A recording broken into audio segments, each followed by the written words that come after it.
Como saben, es el primer Consejo de Ministros que hacemos tras el periodo estival. Y quería comenzar recordando que han pasado más de 5 meses desde que el 14 de marzo decretáramos el estado de alarma. En ese momento tomamos medidas muy severas, muy estrictas, para detener el contagio del virus, para salvar vidas y para evitar algo fundamental que logramos entre todos, y es el colapso de nuestros hospitales.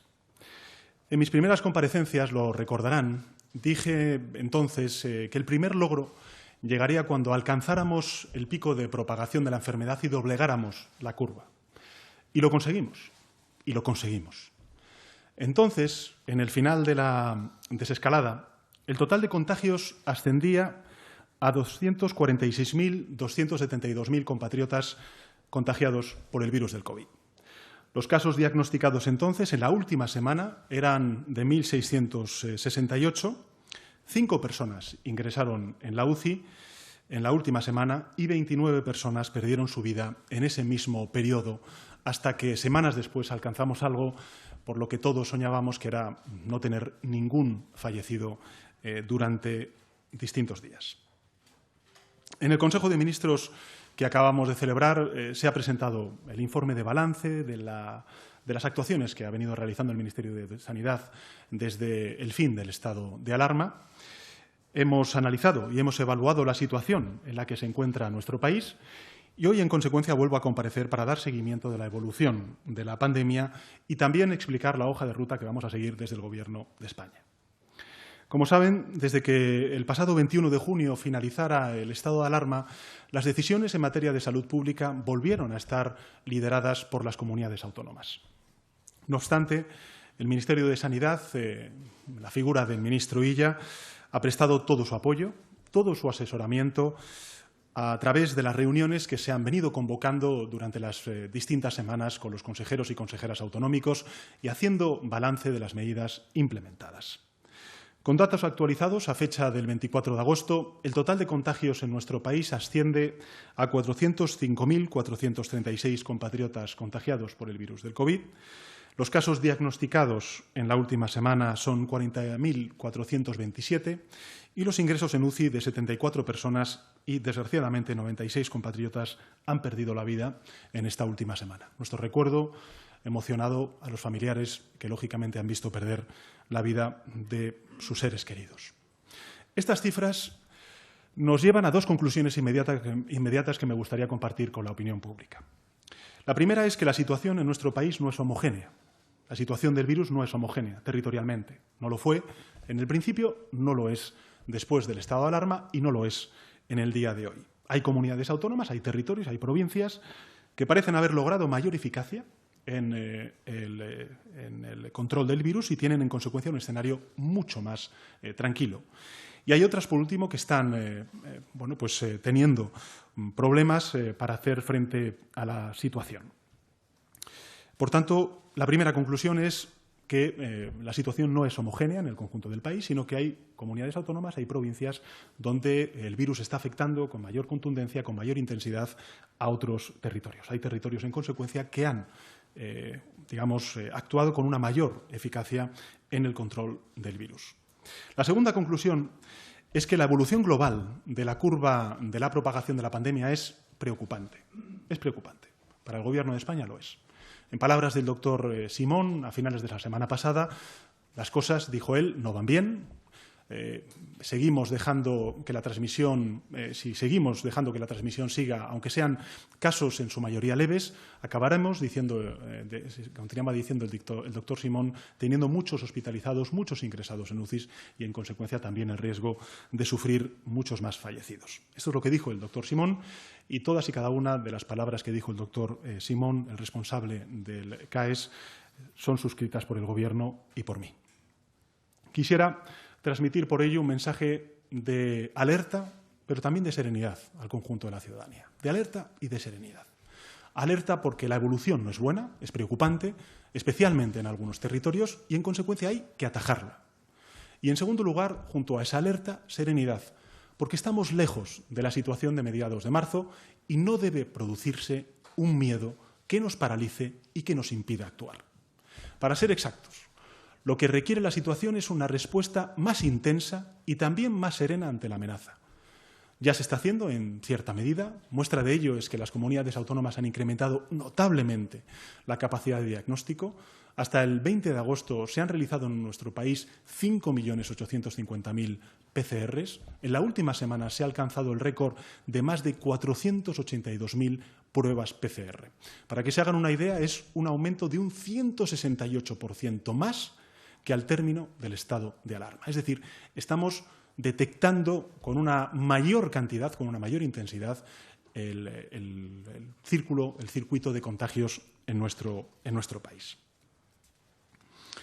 Unidos a los test rápidos y otras pruebas serológicas, en nuestro país se han realizado ya más de 8,5 millones de pruebas diagnósticas. Por tanto, quiero reconocer el esfuerzo que están haciendo las comunidades autónomas, que era una de las principales tareas que tenían a partir del levantamiento del estado de alarma, que era aumentar las capacidades de detección precoz de los contagios. Lo están haciendo, como prueba el hecho de que hayamos aumentado en un 168%, me parece importante volver a repetir la cifra, el número de PCR realizadas en el día de hoy respecto al día que levantamos el estado de alarma. Pero no podemos permitir que la pandemia vuelva a adueñarse de nuestra vida, como lo hizo desgraciadamente en primavera. Y quiero ser claro en este punto, no lo vamos a permitir, repito, no lo vamos a permitir. Tenemos que tomar el control, doblegar esta segunda curva, que ahora vuelve a elevarse de manera amenazante, y cuanto antes y con mayor eficacia, mejor. Vamos a volver a doblegar la curva y tenemos que hacerlo unidos, porque no hay otra manera. Ya lo hicimos, sabemos hacerlo y estoy convencido de que lo vamos a volver a hacer. Por eso, el Gobierno, dentro del respeto más absoluto a un Estado compuesto, a un Estado cuasi federal, un Estado autonómico como el que tenemos, recordemos que son las comunidades autónomas quienes tienen la capacidad de gestionar la emergencia sanitaria en todos y cada uno de los territorios, el Gobierno, como decía, adoptará varias medidas para reforzar el trabajo en el combate contra el virus. En primer lugar, en relación con el refuerzo de los medios materiales, les comunico que el Gobierno de España va a poner a disposición de las comunidades autónomas efectivos de las Fuerzas Armadas para realizar labores de rastreo. Les anuncio que hay 2.000 militares capacitados en técnicas de rastreo a disposición de las comunidades autónomas y están a disposición sobre todo de aquellas comunidades autónomas que tengan más dificultad. Podríamos incluso incrementar esta cifra lo que sea necesario a través de la formación urgente que tenemos prevista. El Gobierno dotó a las comunidades autónomas, como saben ustedes, con el Fondo COVID, de 16.000 millones de euros no reembolsables para afrontar este tipo de gastos extraordinarios, pero no obstante, aquellas comunidades autónomas que no dispongan de suficientes rastreadores pueden contar con este respaldo de las Fuerzas Armadas en nuestro país. La formación específica para la detección precoz y vigilancia epidemiológica del Ejército ha incluido procedimientos específicos en la identificación del riesgo y en el rastreo de contactos, aislamiento y cuarentena en situaciones de COVID-19, haciendo siempre hincapié en los aspectos legales de salud pública, en los principios éticos también. España cuenta, y esto es un orgullo para todos y todas, con unas Fuerzas Armadas modernas, profesionales, que hoy, con este anuncio, dan un nuevo paso al frente para proteger la salud de todos. Por tanto, una primera propuesta, una primera decisión, que es el refuerzo de los medios materiales, con 2.000 rastreadores que el Ejército, las Fuerzas Armadas, ponen a disposición de las comunidades autónomas, de todas las comunidades autónomas, sean del signo que sean. Y, sobre todo, pues, lógicamente, aquellas comunidades autónomas que tengan una menor capacidad de rastreo, pues evidentemente tienen esta oferta, esta disposición del Gobierno de España y de las Fuerzas Armadas. En segundo lugar, refuerzo de los medios digitales de rastreo. Como saben, la tecnología también puede salvar vidas si se emplea para afrontar un desafío como el que tenemos por delante, y este virus lo es. Por eso hemos impulsado la aplicación del radar COVID, que a través de la información que obtiene en el rastreo de contactos nos permite conocer el nivel de riesgo de contagio y avisar a los interesados. Ya son 7 comunidades autónomas las que han contemplado el proceso técnico, o completado, mejor dicho, el proceso técnico y tienen el sistema plenamente operativo. Esas comunidades autónomas son Andalucía, Aragón, Cantabria, Extremadura, Canarias, Castilla y León y las Islas Baleares. Exhortamos a todas las demás comunidades autónomas que aún no lo han hecho para que se incorporen al sistema de rastreo digital. Las aplicaciones han demostrado su eficacia.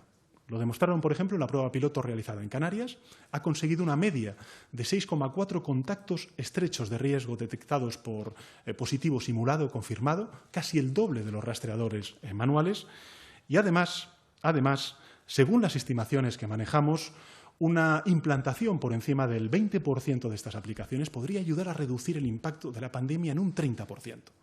Por tanto, los medios digitales están a disposición ya de las comunidades autónomas y las invitamos a utilizarlos cuanto antes en beneficio de todos sus compatriotas, de todos nuestros compatriotas. Los medios digitales salvan también vidas, pueden ayudar a salvar vidas y todas las comunidades autónomas y todos los ciudadanos deberían bajarse la aplicación. A eso también animo al conjunto de ciudadanos. En tercer lugar, junto con los medios y recursos materiales y humanos, que son los 2.000 rastreadores del Ejército, la aplicación digital. Quiero también decirles que queremos proponer el refuerzo de las capacidades que tienen las comunidades autónomas con la puesta a disposición de los medios legales existentes. Hay debate sobre esta cuestión y el Gobierno considera, lo he dicho desde el principio, que los instrumentos legales con los que contamos el Estado social y democrático de derecho de nuestro país son suficientes para hacer frente a la pandemia. Lo fueron en el peor momento, en el mes de marzo, en el mes de abril, y lo son definitivamente ahora. Es decir, todas las comunidades autónomas tienen a su disposición la herramienta legal del estado de alarma y la posibilidad de solicitar su declaración en todo o en parte de su territorio. En caso de declaración de alarma, en última instancia, si así lo quiere un presidente o presidenta autonómico, la autoridad competente de cada comunidad autónoma recaerá en quien recayó en las últimas fases del estado de alarma y en las últimas fases de la desescalada, en el presidente o presidenta autonómico respectivo, que sería el mando único en los términos que establece la ley orgánica que desarrolla el artículo 116 de nuestra Constitución. Y en coherencia con nuestra voluntad de cogobernanza, sería también dicho presidente o presidenta autonómico quien, junto con el Gobierno de España, comparecería ante el Congreso de los Diputados para el necesario control parlamentario, para dar cuenta de la declaración y, si fuera necesario también, para solicitar las prórrogas. Hablar, en todo caso, del estado de alarma no es necesariamente hablar de confinamiento. Recordemos que yo también hablaba de que había distintos estados de alarma. En las fases de desescalada también hubo un estado de alarma, pero no hubo un confinamiento como el que vivimos durante los primeros días, las primeras semanas de la pandemia. El estado de alarma fue precisamente creado para eso. Es una herramienta constitucional, útil, necesaria, en casos de extrema gravedad como es el de la pandemia. El estado de alarma está a disposición del Gobierno. Durante la primera ola estuvo. De antemano les avanzo que las solicitudes basadas en razones sanitarias fundadas y claras contarán con el respaldo del Gobierno y también va a contar con el respaldo de la mayoría parlamentaria que apoya a este Gobierno. Es decir, si un presidente o presidenta autonómico considera que necesita este instrumento jurídico en su territorio o en parte de su territorio, en última instancia, quiero decirles que desde luego el Gobierno de España se abre a darles esta capacidad y también manifiesto el que el grupo parlamentario que apoya, la mayoría parlamentaria que apoya al Gobierno, también apoyaría la solicitud que se plantee por parte del presidente o presidenta autonómico de turno que así lo solicitara. Insisto, en todo caso, que el propósito del Gobierno, como siempre, es proporcionar todo el apoyo de los medios materiales, digitales, jurídicos a las comunidades autónomas que son las competentes en el ámbito sanitario para hacer frente a la pandemia, ejerciendo, en consecuencia, la plenitud de sus competencias. Del mismo modo que hemos proporcionado recursos económicos, 16.000 millones de euros a fondo no reembolsable, a fondo perdido para las comunidades autónomas, para, por ejemplo, hacer frente a los gastos sanitarios, para hacer frente también a los gastos extra que puedan tener en el ámbito educativo, y 3.200 millones de euros para gasto sanitario, además de 14.000 millones de euros extra de liquidez autonómica que hemos transferido a las comunidades autónomas. En definitiva, los recursos económicos planificados desde hace meses con los que cuentan las comunidades autónomas no tiene precedentes históricos porque, evidentemente, es inédita la situación que está viviendo nuestro país y, efectivamente, el conjunto de Europa y del mundo. Quisiera también referirme ahora a un asunto de especial sensibilidad en estos momentos, que es la vuelta al cole, la reanudación del curso escolar. Esta reanudación debe ser un acicate más para actuar con eficacia. Debe ser el foco donde pongamos todos nuestra energía, porque las escuelas aún no han llegado y la nueva normalidad debe ponerse en marcha en el momento preciso. Como saben, este jueves se va a reunir el Ministerio de Educación, el Ministerio de Sanidad, también con los consejeros de Sanidad y de Educación de las distintas comunidades autónomas. También va a asistir la ministra de Política Territorial y Función Pública. Llevamos meses trabajando en el diseño del nuevo curso escolar. Sabíamos que sería un asunto de la máxima importancia, de la máxima relevancia para los alumnos, para los padres, para las madres, para los profesionales docentes y también para todos los trabajadores, desde los veedores a los limpiadores y limpiadoras de los centros educativos. Ya en junio, los ministerios de Educación, el Ministerio también de Universidades, el Ministerio de Sanidad elaboraron una guía de recomendaciones sanitarias para iniciar un curso seguro. Esa guía fue elaborada, y quiero además recordarlo, con la participación de las consejerías autonómicas de educación y ya daba el marco para el desarrollo de los protocolos concretos en cada una de las comunidades autónomas. De hecho, esa guía ha sido ya convenientemente desarrollada en muchas comunidades autónomas y, por tanto, debemos propiciar una vuelta a las aulas que garantice lo que todos queremos, que es la máxima seguridad de los alumnos, de las alumnas, de nuestros hijos, de nuestras hijas, de los profesores y también de todos los trabajadores del centro educativo y de las familias. Y, por supuesto, que garantice a su vez el aprovechamiento del curso. Las puertas de los colegios deben abrirse y deben abrirse con la certeza de que se han gestionado bien los recursos y los medios dispuestos para ello. Tanto el personal educativo como las familias de todo el país están esperando que esto suceda, porque de ello depende el buen funcionamiento de nuestra sociedad, la educación de nuestros hijos, el futuro, en definitiva, de millones y millones de niños y niñas y de jóvenes en nuestro país. El curso escolar debe iniciarse con normalidad. Eso es lo que quiere el Gobierno de España y en eso está trabajando con las comunidades autónomas. Esa es la hoja de ruta y no hay otra. Se lo debemos fundamentalmente a los padres, a las madres, a los alumnos, a nuestros hijos, a nuestras hijas y a los profesores y a los trabajadores que lo hagan en un entorno seguro. Y todas las comunidades autónomas, con el apoyo del Gobierno de España, debemos garantizarlo y lo vamos a garantizar. En este primer Consejo de Ministros también hemos resaltado la idea de que estamos comenzando un año que desarrollará bajo el signo de la emergencia sanitaria y el signo de la emergencia económica y social su devenir de los próximos meses. Y precisamente por eso se hace más necesaria que nunca la unidad, a la cual he apelado siempre desde el principio de la pandemia. Unidad entre diferentes administraciones, Gobierno de España, gobiernos autonómicos, provincias, entes locales. El Gobierno va a proponer esa unidad siempre, sin ninguna vacilación. Me he reunido durante la pandemia, como saben, en 15 ocasiones con los presidentes y presidentas autonómicos, la última vez de manera presencial en La Rioja, el pasado 31 de julio, y esa cooperación va a continuar. Va a continuar también con otra reunión en el mes de septiembre. Por tanto, unidad de todas las instituciones. Unidad también de los agentes sociales. Se han firmado 2 acuerdos para prorrogar los ERTEs, primero hasta el 30 de junio, luego hasta el 30 de septiembre. Esto ha permitido la subsistencia de muchísimas empresas, también de muchísimos empleos. Y el 3 de julio suscribimos, quiero recordarlo, el acuerdo por la reactivación económica y el empleo con los agentes sociales, es decir, con los empresarios y con los sindicatos. Y esta unidad debe continuar. Y también la imprescindible unidad de las fuerzas políticas con representación parlamentaria. Por eso les anuncio también que me propongo invitar a los líderes de las distintas fuerzas políticas a mantener de inmediato la semana que viene encuentros para afrontar esta situación. Hay 3 asuntos concretos, a juicio del Gobierno, que van a requerir una máxima unidad y que voy a proponer a las distintas fuerzas parlamentarias. En primer lugar, desterremos de la pelea partidista la lucha contra la pandemia. El enemigo es el virus, no es otro. Es una idea que me habrán oído repetir 1 y 1000 veces y que mantengo siempre. Sea cual sea la administración que ejerza la competencia, sea cual sea el color del Gobierno de turno. Cuando el mando único recaía en el Gobierno y cuando son las comunidades autónomas ahora quienes ostentan el mando en su territorio, siempre van a contar con la unidad, el respaldo, el asesoramiento del Gobierno de España. Ningún reproche. Al contrario, máxima colaboración, porque es lo que quiere la ciudadanía. En segundo lugar, junto con ese destierro que propongo a las fuerzas políticas de la pelea partidista de la lucha contra la pandemia, porque el enemigo es el COVID, no es ni una fuerza política ni otra, La segunda cuestión que me gustaría trasladarles es que tenemos que reforzar el funcionamiento de las instituciones.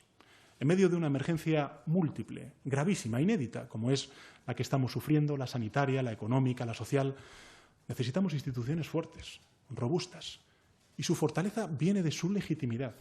Debemos, en consecuencia, facilitar su funcionamiento y su actualización. La renovación de órganos muy importantes, como es, por ejemplo, el Consejo General del Poder Judicial, pero también de órganos directivos, como es, por ejemplo, el del ente público de la Radio Televisión Española o también del Defensor del Pueblo, o también los magistrados al Tribunal Constitucional. Por tanto, necesitamos renovar esas instituciones, necesitamos actualizar para robustecer esas instituciones en un momento, en un contexto de emergencia económica, social y sanitaria. Y, en consecuencia, pido la máxima generosidad y, sobre todo, la máxima responsabilidad a todas las fuerzas políticas para que esa actualización y esos acuerdos se puedan celebrar y se puedan materializar. Y junto con estas dos cuestiones que voy a tratar con las distintas fuerzas políticas, el tercero es impulsar la recuperación cuanto antes. Creo que ayer tuvimos un buen dato de la proyección de la recuperación económica en el tercer trimestre que hizo la Autoridad Fiscal Independiente, pero tenemos que seguir impulsando la recuperación económica cuanto antes, inyectando en nuestra economía los recursos acordados por Europa. ¿Y eso qué exige? Bueno, pues exige unos nuevos presupuestos. Y queremos aprobarlos con el mayor apoyo y respaldo parlamentario posible. Queremos y necesitamos unos presupuestos de país, no unos presupuestos de un gobierno u otro, unos presupuestos de país. Los presupuestos antiguos eran ya inservibles antes de que la crisis de la pandemia emergiera con toda su gravedad a lo largo de estos meses. Ahora, tras la crisis, son peor que inútiles, son nocivos y son contraproducentes. En definitiva, necesitamos unos nuevos presupuestos de país. La negociación de unos nuevos presupuestos medirá la responsabilidad, pero también el sentido de Estado de todas las fuerzas políticas y de quienes anteponen los intereses generales a los intereses partidistas. Y quisiera terminar diciéndoles algo a los ciudadanos y las ciudadanas. Quisiera terminar diciéndoles a los ciudadanos y ciudadanas que la evolución de la pandemia, sin duda alguna, debe preocuparnos a todos y que también la colaboración humilde de todos y cada uno de nosotros es fundamental, es prioritaria. Por tanto, usar la mascarilla, mantener la distancia, lavarse las manos, sigue siendo gestos de solidaridad imprescindibles si queremos atajar entre todos la pandemia. Deben seguir las instrucciones de las autoridades sanitarias de todas y cada una de las comunidades autónomas y deben guiarse por la responsabilidad para protegerse a sí mismos, a sus seres queridos y a sus conciudadanos. Pero la preocupación y el rigor no puede inducirnos al miedo paralizante, sino impulsarnos a actuar con responsabilidad y también con serenidad. Ya doblegamos hace meses la curva, mucho más alta y en circunstancias mucho más adversas, mucho más dramáticas que las de ahora. Ahora estoy convencido de que vamos a volver a hacerlo con la responsabilidad de cada uno y con la unidad de todos.